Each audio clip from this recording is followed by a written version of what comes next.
Welcome to StarCityGames.com Standard Open in Indianapolis. I'm Glenn Jones, and I'm here in the sideboard with AJ Sacher. Hi. AJ, you're playing a deck that you characterize as a sort of a holdover from Innistrad block, except you got a nice upgrade because one of your cards isn't banned anymore. Right. Lingering Souls really picks up the slack that that deck was. It had some issues, but between Lingering Souls and the new card Underworld Connections, patched up all the holes really well. So the archetype we're discussing is the black, red, white, sort of all removal planeswalker control deck, I guess is how you would describe it. You're really just grinding them out with removal and a win condition of some kind that provides incremental advantage. Yeah, they'll just kind of die incidentally after I kill all their guys. A few things have changed, obviously. The Lingering Souls mean you don't have to run Gristlebrand and Unbarrow Rights anymore. Right, which was like super vulnerable, but then like once you cut Gristlebrand, then you don't have the draw power if you're just playing Lingering Souls over it, which then the Underworld Connection comes in to pick up the slack there because you do need to draw more cards than them. You can't just like one-for-one them forever, you know? Right. One of the new one-for-ones that you've gotten from the new set, Return Ravnica, Dreadbore. Dreadbore is everything you need and more? Yeah, well, that was the other thing was I was afraid that, because since I don't have any real creatures, I was afraid I was just gonna like die to a Planeswalker. Like, I don't really have that many answers to just like a Jace, but Dreadbore is super efficient and it's super efficient removal and then doubles as like extra Planeswalker protection. Yeah. So it's been very good, along with ultimate price, just like the cheap removal to be able to, you know, not fall behind in the early game and get up to where I can actually do everything I want to. Sure. And as sort of sweepers to go along with all of these one-for-one removal spells, you have one Mizium Mortars, one Sever the Bloodline, two cards that have been picking up, a lot of steam, I think. Yeah. And then you have two Rolling Templar, which a lot of people look down on as a Pyroclasm with downside, but here it's actually like a Pyroclasm with upside. Right. My Lingering Souls tokens actually survive it. I really wish that there was just literal Pyroclasm, be like unbelievable, but because I'd rather like have it kill my own tokens sometimes, but answer their flying tokens. But it still kills Geist of St. Traft and like mana guys, and efficiently answers Huntmaster, which is like, for an all removal deck to actually like one-for-one both sides of a Huntmaster is really bad. So it 3 out of 4 isn't too bad of the things I want it to kill. It does basically what you need, and the flashback can obviously come in handy, although as the game goes longer, it actually is a sort of a spell that becomes less and less useful, I think.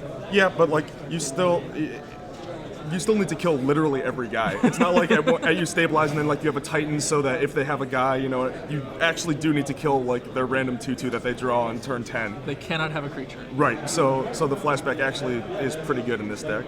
Okay. One of the other things I like about a lot of these 3-color decks, and this one is no exception, is how powerful the Shocklands are with the M10 and Innistrad duels in this particular deck. Yeah, they interact quite well, even though it's like the mana should be pretty bad. It's like so good that I was comfortable cutting my 4th Evolving Wilds for a Vault of the Archangel because I was just never having any trouble casting all my spells. Sure, and Vault's got a lot of power in this deck. Lingering Souls, both sides being able to trade for like any creature when literally your goal is just kill the guy. Right. And like a lot of my removals damage based, like the Mortars, the Templar, the Pillars. So actually efficiently answering like Armada Worm or like Thragtusk or something can be a little iffy sometimes, and Vault is super awesome at it. Sure. Well, let's move from the main deck over to the sideboard. You've got a lot of one-ups, some of which are like supplementary, another ultimate prize, another Mortars, another Templar, another Olivia. It's just so that you can like tweak your removal suit against their creatures, whatever is most efficient, and then I have the control plan of Rakdos' Return with a Duress, and I had another Duress, but I cut it for the second Appetite for Brains. Just like I said, Thragtusk and Armada Worm are like pretty hard to deal with for my mostly one-for-one deck. Sure. So being able to tag those before they cast is pretty good. And then Olivia, second Olivia, just like awesome against decks that can't kill it, pretty much. And to purify the grave because Reanimator's a thing. You've got one Barter in Blood as an additional sweeper. Mostly for Geist. Do you like it? Okay, Geist. Mostly for Geist. Like I have the Temblars and Liliana's main, and I just wanted another way to like, because Liliana doesn't actually always answer Geist. You know, if they have like a 2-drop into Geist and like you have your Liliana on 3, like you can't play it and kill their Geist, and so that's like iffy. And then Temblor only kills it if it's like just cast. You know, otherwise they can play the Spectral Flight or whatever on it, and again, so it's like my 6 answers are also like a little iffy. So Bar and Blood's just another answer and one that kind of doesn't care about whatever else they're doing. It just kills Geist. And the last singleton in your sideboard, a sweet one, Safe Passage. Safe Passage. Yeah. I was basically just afraid of being bonfired out, and I didn't want to play like, I don't even know what else would be good, but I figure it protects my planeswalkers in addition to my guys, and might have some other utility. I don't know. It was kind of the last edition, but it seems like it should be good. I mean, most people won't be expecting it, so it's got that going for it at least. Yeah, for sure.